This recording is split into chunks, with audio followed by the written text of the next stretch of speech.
9 €, c'est ça? Enfin, comme ça, ben, tu dis 99 au début, puis après tu dis 9 €. C'est toujours mieux, en fait. D'accord? Bon, allez les gars, c'est simplement pour qu'on vous ait en image, vous avez chacun un micro. Je vous raconte le travail un petit peu. C'est des gens différents. C'est fondamental. C'est la différence. Quand tu fais de requête, tu demandes à un juge, il annule un jugement. Bonsoir tout le monde. Je voudrais féliciter et remercier Bonjour Christophe pour l'action qu'il vient de mener pendant ces 3 jours. Merci à tous les intervenants qui sont venus exprimer leur travail. Ceux qui font, les papas, les mamans, on va citer aussi les grands-parents que l'on oublie très très souvent. Parce que dans les procédures de séparation, d'arrachement des enfants, on ne pense jamais aux grands-parents. Malheureusement, ils sont là, ils pleurent les petits-enfants également. Au même titre que les enfants et les parents. On les oublie tout le temps. C'est le lien parental, la famille, qui est complètement déchirée. On peut toujours dire que les grands-parents essayent de manifester leur droit à pouvoir voir leurs enfants. Ce droit-là n'est pas respecté, le tiers de confiance non plus, ce qui pourrait éviter malheureusement plus des 3/4 des enfants placés. Les décisions qui sont prises actuellement maintenant par l'ASE, on va dire que depuis que l'on fait acte de présence, oui, voilà. Voilà. Mais on essaie justement de se montrer au niveau de toutes ces institutions. On a été présent aux assises de Nantes qui sont spécialisées pour l'ASE. Il y a eu la juge, tout a dit qu'on ne rend pas les enfants. Voilà. Une juge a osé dire qu'il n'était pas là pour redonner les enfants. Donc, à partir de là, on a pu se révolter, entre parents, se réunir pour essayer de contrecarrer tout ce système-là. Nous avons pu découvrir, ne serait-ce que même aux assises de Nantes, il y a des syndicats, des gens au sein de la protection de l'enfance qui sont contre ce système-là. Eux, ils le dénoncent haut et fort comme nous, sauf que eux, c'est pour des intérêts, tout simplement. Maintenant, je vais vous laisser la parole à Patrick qui va vous expliquer exactement ce que l'on fait comme démarche. Bon, alors, donc ça fait 5 ans que j'ai créé un collectif, on appelle Action ou Vérité. Et au départ, à l'origine, c'était parce que j'étais tout seul, je ne comprenais pas ce qui m'arrive. J'ai rencontré une personne avec qui les choses ont changé, on va dire ça comme ça, et qui m'a fait, bah, tiens, pourquoi pas créer un collectif pour soutenir des parents, pour aider les parents. Et au fur et à mesure du temps qui passait, on s'est rendu compte, c'est là qu'on s'est vraiment rendu compte, à travers les dossiers des autres parents, qu'il y avait beaucoup de choses qui n'allaient pas. Et ça m'a mis la puce à l'oreille à savoir pourquoi moi ça n'allait pas chez moi dans mon dossier, alors que je n'avais jamais fait de mal dans ma vie. J'étais devenue une personne dangereuse pour mon enfant, alors que je précise quand même que j'avais quand même 3 grands-enfants au préalable d'un mariage, dont ma fille aînée, à l'époque, avait 25 ans quand il y a eu Kinia, qui est née d'une autre maman, bien entendu, de passage. Je rappelle quand même que je n'ai pas voulu me mettre avec une femme, j'ai fréquenté une femme intense, soit peu, et 7 mois après notre séparation, j'apprenais que je devenais papa. Donc je n'ai pas de vie maritale avec cette femme, j'ai juste, on va dire, une enfant, je me suis battu et je me bats toujours à ce jour pour tout simplement pouvoir avoir des droits sur ma fille. Je dis bien. Donc, j'ai appris au fur et à mesure des dossiers que des parents qu'on essayait d'aider, qu'on soutenait, qu'on accordait beaucoup de temps au téléphone, qu'il y avait beaucoup de choses qui n'allaient pas. Et on s'est dit, bah, pourquoi pas prouver chaque malversation de l'aide sociale à l'enfance, parce qu'on était persuadé qu'il n'y avait que des malversations. C'était pas que des erreurs, c'était pas parce qu'un tel ou un tel, non.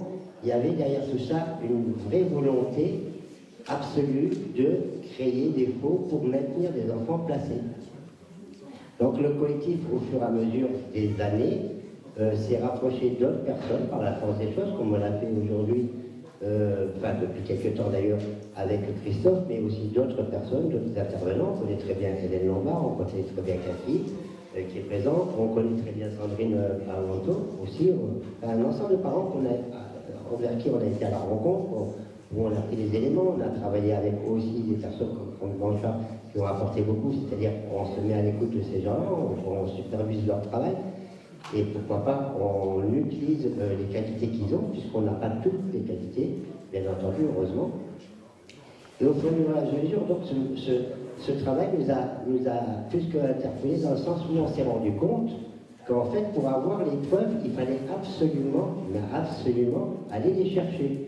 Parce que même les avocats ne vous les donnent pas. Les avocats eux-mêmes jouent le jeu et laissent le juge pour enfants écarter des éléments qui pourraient tout simplement nous aider à avancer et pourquoi pas prouver qu'il n'y a pas lieu d'avoir un placement et comme la loi le dit, tout doit être mis en œuvre pour permettre le retour des enfants dans leur milieu familial. Dès le départ, tout doit être mené de façon à pouvoir, dans un premier temps, privilégier, je dis bien, les tiers de confiance, c'est-à-dire la famille, les grands-parents qu'il a cités, mais aussi les oncles et les tantes. Moi, quand on est venu chercher ma fille avec 3 policiers et 3 gendarmes, alors que je n'avais jamais rien fait de ma vie de mal, et je ne vivais pas avec la maman, je précise encore une fois, juste parce que la maman faisait des bêtises, le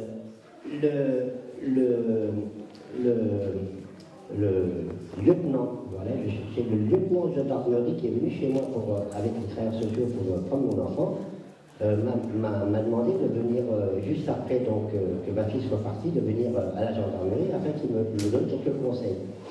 Et dans ces conseils, il m'a dit faites intervenir tout de suite des membres de votre famille qui pourraient accueillir votre enfant. Donc j'ai mis en place avec ma sœur qui est millionnaire, qui est châtelaine, une de mes 2 sœurs, parce que les 2 sont millionnaires, je précise au passage quand même, et donc une était châtelaine, avait vraiment tout ce qu'il fallait pour accueillir mon enfant. En plus, elle était comme moi âgée, parce que je rappelle que j'ai eu mon 4e enfant à 48 ans, donc c'est pas non plus un âge où on va dire on est des jeunes parents, où on peut, enfin bref, sans expérience, ni quoi, ni ma sœur a fait donc tout un dossier avec les travailleurs sociaux, en bonne et due forme, c'est-à-dire ils sont venus chez elle, ils ont tout vérifié, tout était parfait, il ne manquait rien, il y avait tous les feux verts, mais je dis bien tous les feux verts, les accords, tout était bon, tout était signé. Les travailleurs sociaux ont fait venir dans leur bureau la mère de ma fille et lui ont dit, voilà madame, aujourd'hui, monsieur Kekels, ce qu'il va faire avec sa sœur, c'est qu'il va vous faire mettre en psychiatrie, internée en psychiatrie, parce qu'elle avait déjà, avant que je la connaisse, elle était déjà rentrée 42 fois en psychiatrie pour des soins liés donc au gros traumatisme qu'elle a vécu de violence avec son ex-mari, qui a vraiment été un homme très violent envers elle, mais aussi, ils ont rajouté qu'avec ma sœur, donc j'allais tout faire pour la faire interner et que je partirais avec ma fille Kiméléa et que jamais plus elle ne verrait son enfant. La mère leur a dit, mais alors qu'est-ce que je peux faire? Et l'assistante sociale lui a dit, tout ce que vous pouvez faire, c'est faire un courrier au juge. Il vous suffit de lui dire que vous ne voulez pas que votre enfant aille chez sa tante, et dès lors, automatiquement, on arrêtera la procédure. Et c'est ce qu'ils ont fait. La mère de ma fille a fait une lettre. Il a suffi juste d'un courrier où elle dit, je ne veux pas que ma fille aille là-bas, après j'ai peur que sa tante prenne ma place, tout simplement. Et dès lors, plus rien.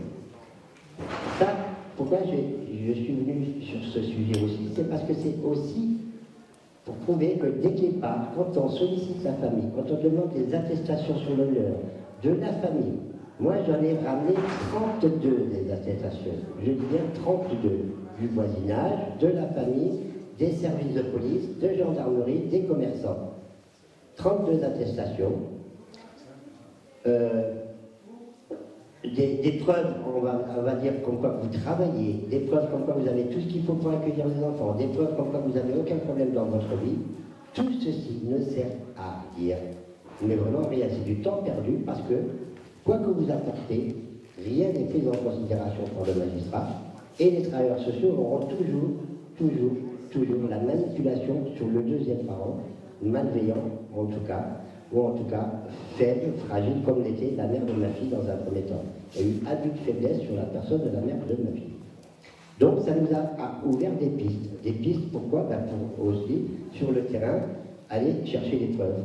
Et dès lors, on a commencé à travailler sur comment on peut faire pour obtenir des preuves, pour prouver que ce sont que des actes malveillants de la part des travailleurs sociaux. Et au fur et à mesure, on a grandi, on s'est rapproché de personnes. Le bonheur a fait qu'on a rencontré, comme on l'a rencontré pendant ces 3 jours, des personnes super intéressantes qui vont nous apporter quelque chose, à qui on va apporter quelque chose. Elles sont dans la salle, elles sont quelques-unes à être présentes ce soir. Donc, et le collectif, sa spécialité au fur et à mesure des années est devenue celle de, on va dire, détective privé. On va dire, on fait ce que la police et la gendarmerie ne peuvent pas faire. Tout simplement, pour rétablir la vérité, il faut savoir que tout est permis pour rétablir la vérité, jusqu'à aller filmer des juges chez eux. Ce sont des vérités qu'il faut que les gens connaissent. Il faut oser le faire, les filmer, faire tout ce que l'on peut, mais surtout, il faut faire attention quand on les diffuse. Il ne faut pas les diffuser n'importe quand. Il faut les diffuser au bon moment, quand ça passe en dossier en pénal. Si on les diffuse avant, elles sont rendues caduques. Faites attention quand on diffuse les preuves. On ne filme pas chez eux. On a le droit de filmer leurs extérieurs. Pareil. Hein. Bon, il n'y a pas d'intrusion, il n'y a pas de violence de domicile. J'ai juste précisé le fait de ce que tu viens de souligner, Patrice, qui est très important, c'est-à-dire que la vidéo prise sans l'autorisation de celui qui est filmé, parce que normalement c'est illégal, n'est possible devant une juridiction qu'en droit pénal.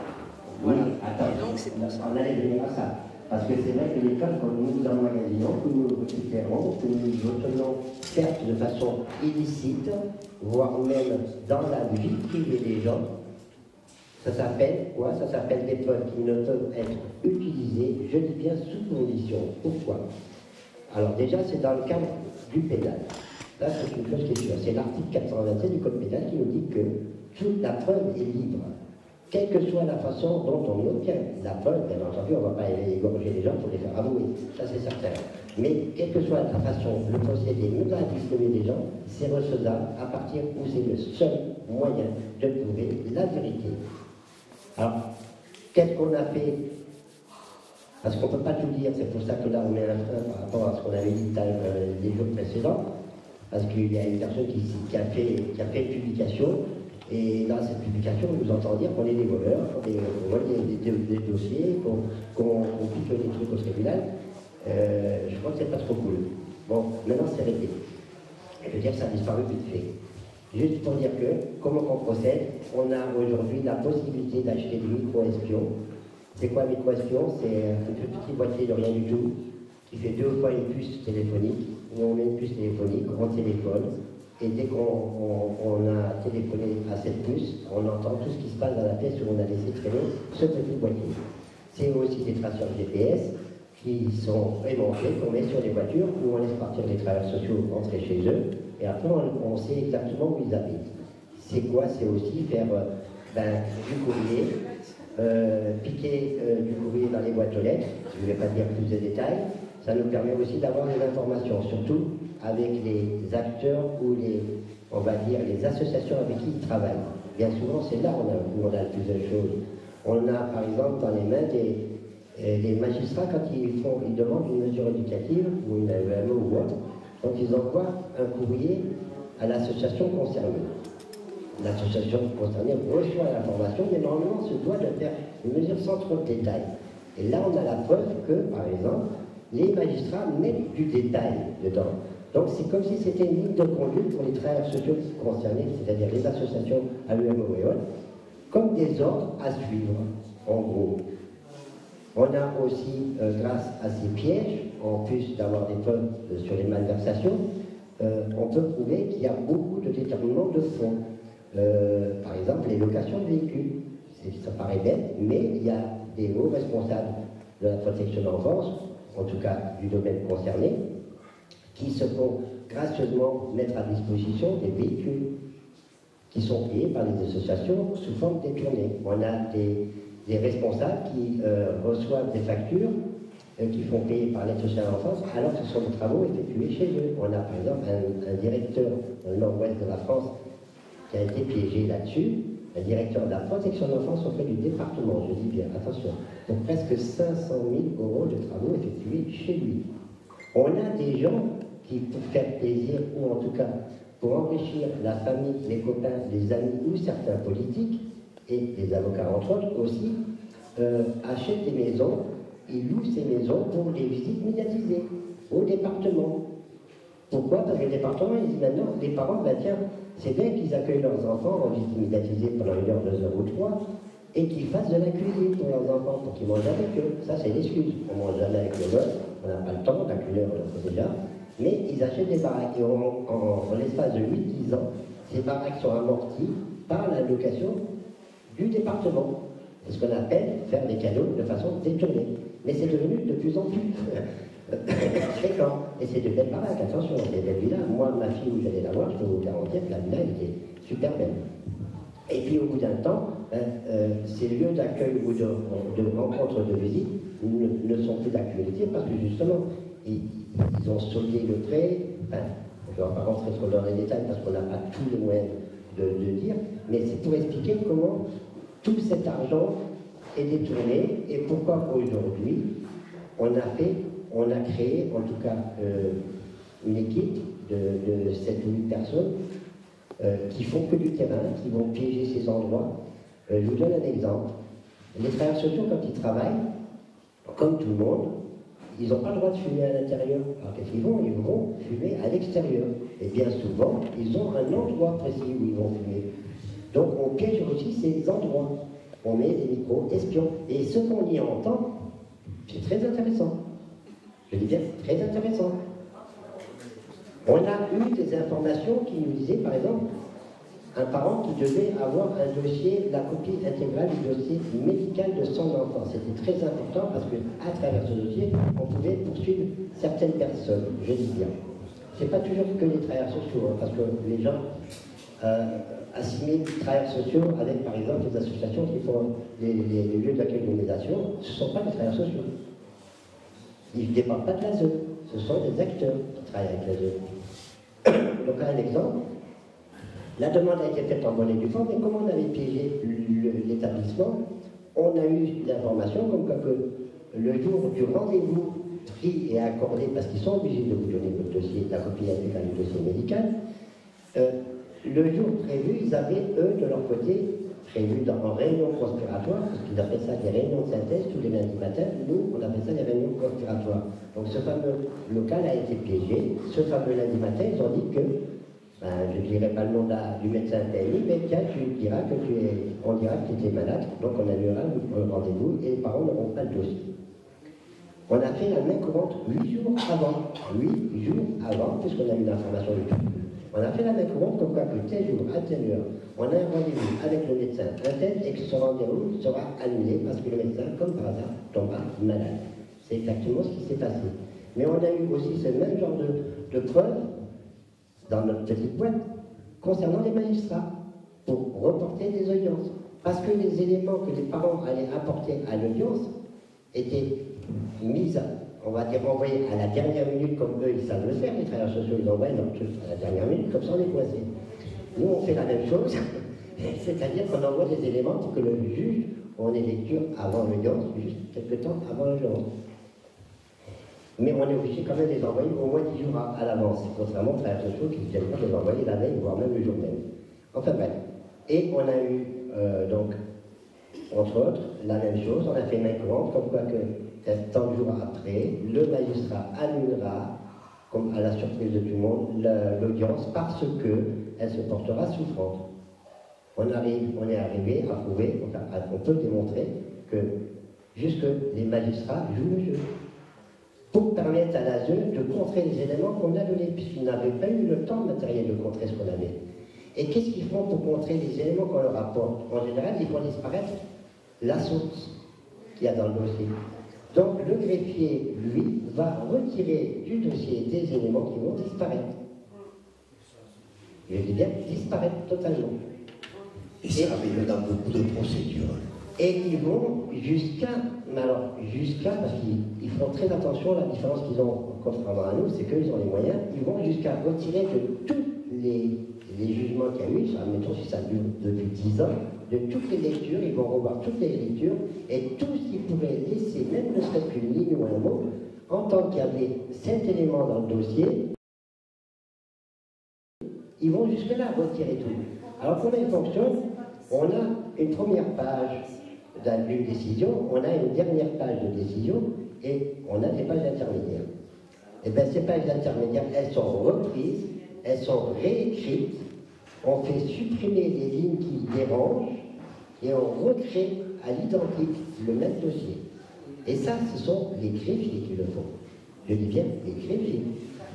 Donc, c'est aussi une preuve que la justice, les greffiers, on va dire les travailleurs sociaux, les organismes qui travaillent avec, tout le monde est de mèche pour créer que des faux. Quand on parle de fonds d'écriture, il n'y a pas que des fonds d'écriture, il y a ce que nous on appelle du temps, parce que pour nous un faux c'est une escroquerie, ça restera toujours de l'escroquerie au jugement. Tous les dossiers, je dis bien la quasi-totalité des dossiers qu'on a traités, si on avait eu des avocats qui voulaient bien donner la peine, des gendarmes qui voulaient bien prendre des peines en bonne et due forme, des procureurs qui voulaient bien suivre, il y aurait longtemps qu'on aurait pu dénoncer tout ça, il y aurait longtemps que ce problème n'existait pas, et il y aurait longtemps, je crois que l'aide sociale à l'enfance aurait retrouvé ses lettres de noblesse. Parce qu'aujourd'hui, le combat qu'on mène, les choses qu'on fait depuis 5 ans, qui vont grandissant, qui vont de plus en plus, on va dire, dans le risque, parce qu'on a en 5 ans eu quand même 3 personnes du collectif qui ont fait de la prison. Il ne faut pas l'oublier. Mais ça nous est arrivé. Et ils ont disparu. Je dis bien disparu par la force des choses parce que c'était même pas la peine. Alors là, on ne les voyait plus. Toute leur vie a été foutue en l'air. Et en fait, pourquoi j'ai un petit peu cette larme à l'œil, c'est parce qu'on est quelque part responsable de ça. On n'a pas su protéger ces gens-là. On n'a pas pensé qu'il fallait les protéger. Mais non, on se protège. Ces gens-là nous ont permis, avec les condamnations qu'ils ont eues, eux, de protéger tout ce qu'on fait aujourd'hui. Aujourd'hui, si 2 personnes doivent aller en prison, elles sont là. Voilà, c'est tout simple. Hein. On sait, notre valise est prête. Ça, je le dis aussi, hein, c'est important de le préciser. On le sait. On n'a pas peur, mais comme le disait tout à l'heure Franck, et aussi, on l'a déjà dit Hélène plusieurs fois, il ne faut plus avoir peur. Il ne faut plus avoir peur. On est en prison depuis longtemps. 11 ans qu'on se bat pour rien. Stéphane, c'est beaucoup plus d'années derrière lui. 28 ans. Voilà. Ça a été une succession. Ça a commencé il y a 28 ans. Il y a eu ses enfants. Après, il y a eu ses petits-enfants. Tout le monde y est passé dans la famille. Et lui est encore dans le problème aujourd'hui. Avec sa dernière comme moi, parce qu'il est comme moi, c'est un papa qui est grand-père, qui a de l'âge et qui a une fille de 10 ans, Lucie, au passage. Hein. Et on a retrouvé, grâce au travail du collectif, on a retrouvé, alors c'était un placement secret, je vais dire secret, donc on n'était pas censé pouvoir la retrouver, on l'a retrouvé. On a retrouvé la première assistante familiale qui a pris en charge sa fille, qui a participé, parce qu'en fait, il faut comprendre aussi une chose, c'est que dès le départ, on ne vous met pas votre enfant chez n'importe qui. Quand vous êtes dans une mesure où on va vous escroquer, vraiment vous escroquer, c'est-à-dire qu'on vous l'a pris abusivement depuis le départ, on va vous mettre dans les mains de personnes qui sont déjà préparées, qui travaillent avec eux depuis longtemps, qui savent ce qu'ils ont à faire pendant tant de mois. C'est ce qui s'est passé avec ma fille et avec la sienne. C'est-à-dire que les 6 premiers mois, voire un petit peu plus, elles vont dans une famille d'accueil bien précise qui va apporter des éléments qu'il n'y avait pas au dossier. Lui, par exemple, l'assistant familial qui a accueilli sa fille, si tu permets, je peux le dire, a joué le jeu, et comme par hasard, la gosse, 8 mois après, alors qu'elle n'a jamais dit, d'un coup d'un seul, ça lui vient réaliser que ce monsieur qui est à côté de moi aurait touché son enfant et j'aurais été incestueux, voilà, je ne voulais pas dire non, parce que c'était un peu plus. Et si on n'avait pas sorti ce dossier, on n'aurait pas appris que toute la famille est passée. Excusez-moi de faire un peu d'humour. Hein. 10 personnes ont été accusées de viol sur ma fille, dont ma grande fille, mon fils aîné et même mes petits-enfants, âgés du même âge que ma fille. Voilà. Et il a oublié aussi le chien. Même le chien. Non, mais c'est pour ça que je vous dis, excusez-moi de faire de l'humour. Il faut qu'on dise ces choses. Même le chien y est passé, accusé de pédophilie. Et dans les éléments qu'on a sortis, et ça me tient à cœur, on a cet enfant qui, comme par hasard, dit que ça se passait quand son papa allait voir sa maman, parce qu'ils étaient séparés, ils ne vivaient pas avec la mère. Il profitait de la petite, et que sa mère ne disait rien, elle allait dans la pièce d'à côté. Sa mère a été accusée à un moment, la mère de l'enfant, excusez-moi, a été accusée à un moment donné des mêmes faits de pédophilie. Et pourquoi j'ai la larme à l'œil encore une fois? C'est parce que cette femme n'a pas supporté d'être accusée de la sorte. Et elle s'est suicidée. Donc on a des gens qui ont, qu'on le veuille, qu'on ne le veuille pas, tué la mère de sa fille. Par mensonge. Et c'est un crime puni par la loi. Quand on invente, qu'on accuse une personne d'un fait qu'il n'a pas commis, c'est déjà la révocation de cette personne et 15 000 € d'amende. Et ça peut aller jusqu'à 15 ans de prison. Donc, moi, je me permets de dire que l'assistante sociale qui s'est occupée de mon cas est une meurtrière, et j'en ai la preuve. Tous les papiers qu'elle a signés ont été signés par délégation. Elle portait plusieurs étiquettes, dont enquêtrice. C'est elle qui faisait les rapports. Dans ce même dossier, il a fallu qu'elle soit assistée par une personne qui a signé ces mêmes documents en 2018. Cette personne est inconnue au département. Nous avons fait des enquêtes. Nous avons demandé à la DRH pour essayer de retrouver cette personne. Personne, absolument, personne ne l'a connue. Je veux avoir des visites, je veux déjà aussi apprendre à la connaître, parce qu'on ne connaît plus nos enfants. On ne connaît plus nos enfants. On ne peut pas jouer les copains et dire « Ah, je suis le père ». Ah bah oui, je suis le père. Mais non, on ne connaît pas nos enfants, comme eux ne nous connaissent pas. Donc il a demandé, c'est pas... On a été jusqu'au département, on a accédé à la direction de la protection de l'enfance au département de la Gironde. Il a dit, tout ce que je veux, c'est pas vous faire la guerre, c'est que le retour de mon enfant se fasse intelligemment, que j'apprenne à la connaître, que je fasse sa chambre, c'est moi qui dors dedans en ce moment, la chambre de sa fille. Je veux savoir qu'est-ce qu'elle veut pour sa chambre, quelles sont ses couleurs, qu'est-ce qu'elle aimerait bien, quels sont ses goûts, enfin, même si elle a 10 ans, mais comme par exemple, je sais pas comment dire ça. Être son enfant, c'est tout simple. Et pendant 4 ans et demi qu'elle a été mise au secret, je pensais qu'on allait au moins me donner la permission de l'avoir au téléphone. J'ai eu droit à 2 photos de ma fille en ouvrant ses cadeaux de Noël 15 jours après que je les lui amenés. C'est une honte. On m'envoie un courrier. On pense qu'on peut recréer le lien. Même là, ce lien, il est interrompu. On écrit un courrier pour son enfant. C'est pire qu'en prison. Il est lu par la référente. Et il est mis à disposition de l'enfant que quand la référente va voir l'enfant. Ce qui fait que si on écrit 9 courriers dans le mois pour recréer ce lien, il ne lui est remis qu'en une fois. Et en plus, après ouverture du courrier. Donc ça veut dire que s'il y a un courrier qui est un petit peu trop gentil, un petit peu trop aimable, on demande un petit quelque chose, il n'est pas donné à l'enfant. C'est pire qu'en prison.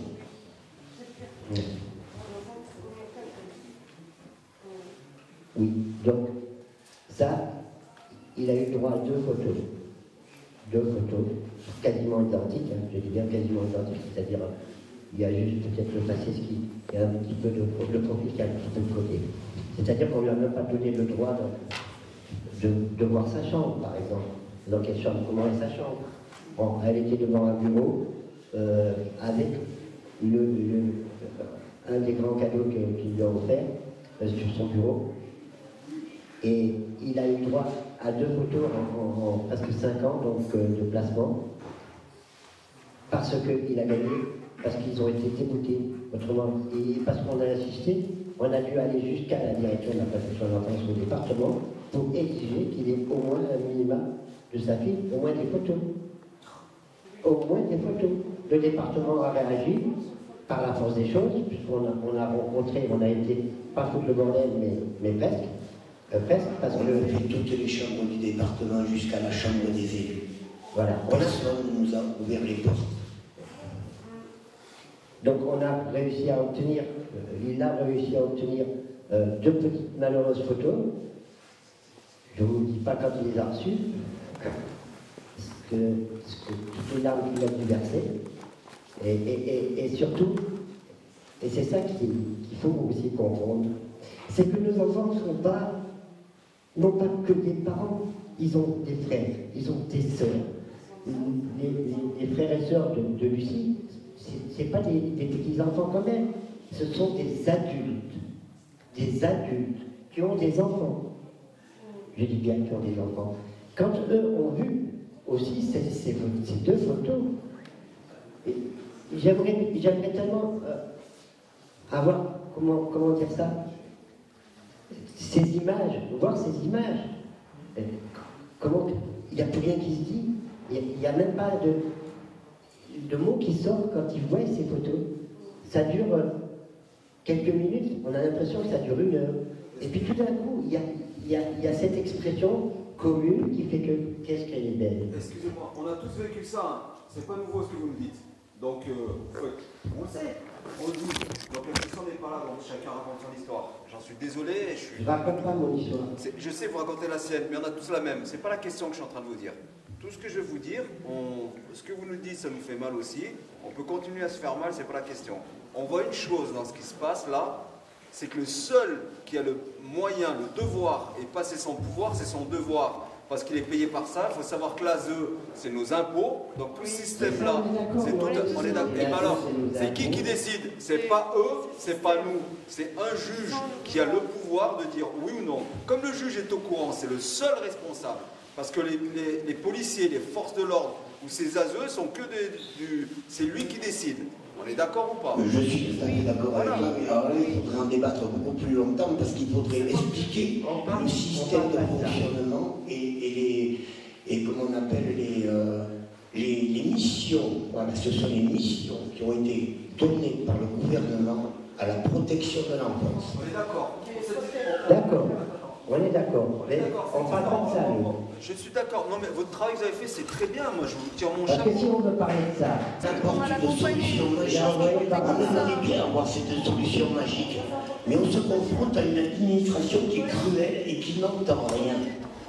Je comprends tous ces parents qui voudraient que l'on retrouve leur gosse, mais il faudrait que l'on soit unis tous pour arriver à le faire. On se bat tous avec nos dossiers personnels, personne n'y arrive. C'est un combat, c'est ce qu'on essaie d'expliquer aussi, c'est un combat contre une administration qui fait un rouleau compresseur. Chacun engage des démarches, nous avons fait des milliers de kilomètres pour défendre, soutenir des victimes. On n'y est jamais arrivé. On y est allé avec des banderoles, on est resté devant des portes à faire la grève de la paix. Ça n'a jamais porté ses fruits. Pour quelle raison? Il faut aller beaucoup plus loin. Après, je voudrais apporter quand même un petit message de soutien. D'accord. Okay. juste pour terminer, pour revenir là où on était en train de développer, parce qu'on a développé certes un peu dans l'histoire personnelle, mais ce qu'on voulait expliquer par là, c'est que le travail qu'on fait, justement, c'est ça. C'est aller chercher les preuves, c'est des enquêtes de terrain, c'est retrouver les enfants qui sont placés secrets, comme sa fille. On sait où elle habite depuis plus d'1 an maintenant. On sait où elle est, et pourtant c'est un placement secret. Eux, ils ne savent pas qu'on sait tout. On a respecté le calme, Le fait de respecter le cadre, nous, déjà, ça nous protège, mais de l'autre côté, ça nous ouvre des portes sur la possibilité de prouver que ces gens sont tout le temps dans le mensonge, font des choses qu'ils ne devraient pas faire, entre autres. Je dis bien. Et surtout qu'amener une photo, ce que les services sociaux ont fait pour moi depuis 4 ans. Quand nous on fait un travail, qu'on arrive à avoir une photo de vivant d'un enfant, qu'on le présente à un parent, croyez-moi, c'est un an de bonheur qu'on lui apporte de voir son enfant vivant, en train de bouger, être actif, alors qu'il n'a plus de nouvelles de lui. C'est réconfortant. C'est pas grand-chose pour certains, mais c'est énorme pour des parents qui ne voyaient pas leur enfant. Voilà. Donc, dans le développement, comme moi j'ai l'habitude de faire, on était à la photo de ces femmes. Pourquoi j'en étais venu jusque-là? Tout simplement parce qu'on a été des parents qui n'avaient pas le droit de voir leurs enfants, qui étaient en placement secret, qui n'avaient depuis des années plus le moindre contact, la moindre photo d'eux-mêmes. On a aussi fait ça. C'est-à-dire qu'on a retrouvé ces enfants, on les a filmés, on les a photographiés, on a même été discuter quelque peu avec eux à l'école pour que les parents aient chez eux au moins tout ça, tout ce bonheur que cette femme a eu en voyant ces 2 photos. Certes, on a été un peu long sur l'explication, mais c'est pas que prouver que la jeune triche, c'est aussi prouver qu'il y a des souffrances et qu'on se doit aussi du travail qu'on fait, avec les espionnages qu'on fait, de ramener aussi à des parents des choses qu'ils n'auront jamais, peut-être même jamais de l'hiver, comme Sandrine avec sa fille qu'elle ne voit plus depuis 2 ans et demi. Nous, on est capable de retrouver sa fille. C'est ce que je voulais dire aussi, de lui ramener des images et voire même de nous assurer